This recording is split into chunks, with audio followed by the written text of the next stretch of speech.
We gave you the money, you bought it. No, we never gave money. you gave me the money for the tent. Oh, that's right, excuse me. We bought them a tent. He Tom Ferry, didn't we're want, talking about he David. didn't want, sorry, Bring it starting over. What happened to the David chocolate? did not want all of us coming and sleeping in his house in a sleeper couch.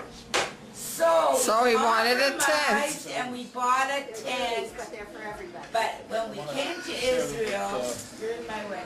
He never ever forced any of us to sleep in the backyard in a tent. He was always so hospitable. He was mine host and allowed us, gave us the Allowed best you into his house. accommodations right inside the house. And also the best of cookies and meals, which were prepared by his loving hands. And shop. So I think, in the end, he learned to love us. So I remember that about the lemon. The other thing I remember is when Judy and David were seeing each other, and then Judy came home, not affianced, like nothing had happened. And she was moping around all over the place, and one day she finally gets a phone call from David and says, "Don't you ever read your mail?" She says, "We're in the middle of a postal strike." And here he'd been writing her saying he wants her to marry him. They sent me a telegram. Oh, he sent a telegram, that wasn't a phone call. So there, see how stories change? So I remember that, I thought, all right, so I began to think there might be something to this guy, I might like him. For the first look at it, I was quite annoyed that he would turn down, an opportunity.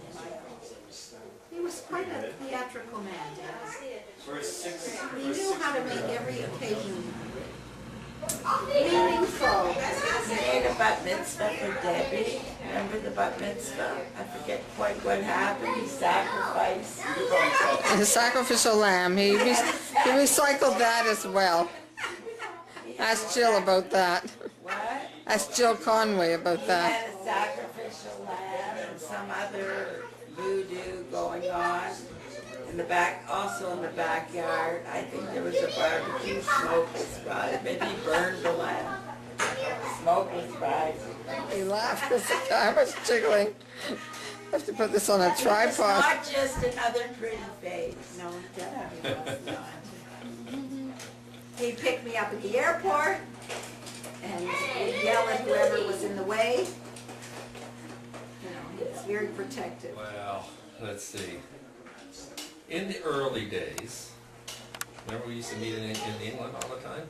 Mm-hmm. Because David's family was in England. And so we used to go to these Indian restaurants all the time.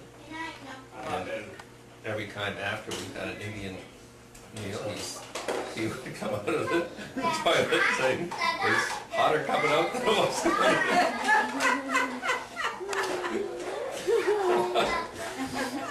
Well, I remember playing chess with David in France, and I took chess very seriously then, and he didn't. And we were really into this game. I must have been, it's the house they had in France, I must have been like 12 or something. And I was really like, I had a whole plan. And then he, in the middle of the game, like, or maybe 3/4 through, he's like, "Okay, I'm gonna show you this move I've been saving called it's called the like Hagen, Schlafen, Waffen move or something." And I was all like really intrigued by what he was gonna do. And he flipped the whole board over. And I was so angry because I was like, I don't know, I just took it so seriously. Sore loser. And then only a few years later I realized, oh, that was actually kind of funny. Yeah. And now I think it's very funny. So yeah.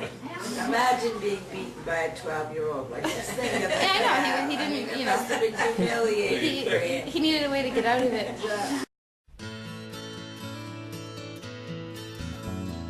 I knew Danny Farrell when his football was a can, with his hand-me-downs and the welliers and his sandwiches of bran. But now this pavement peasant is a full-grown bitter man, with all the trials and troubles of his travelling people's clan. He's a loser, a boozer, a me and you user, a raider, a traitor, a people police hater, so lonely and only, what you'd call a courier. Still now, Danny Farrell, he's a man. I knew Danny Farrell when he joined the national school. He was lousy at the Gaelic. We called him Amadon, a fool.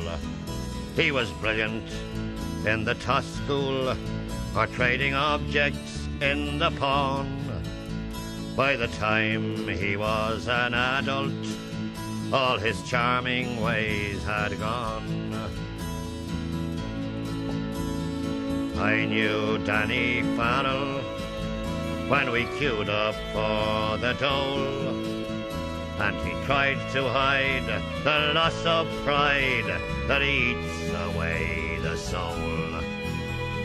Mending pots and kettles is a trade lost in the past. There's no handouts here for tinkers, was the answer when he asked.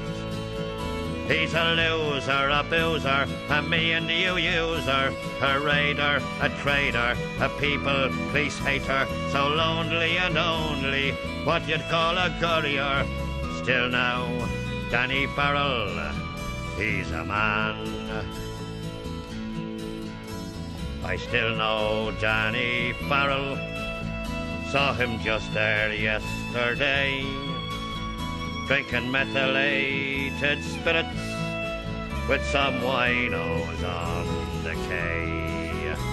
He's 40 going on 80, with his eyes of hope bereft, and he told me this for certain, there's not many of us left. He's a loser, a boozer, a me and you user, a raider, a traitor, a people police hater, so lonely and only, what you'd call a courier.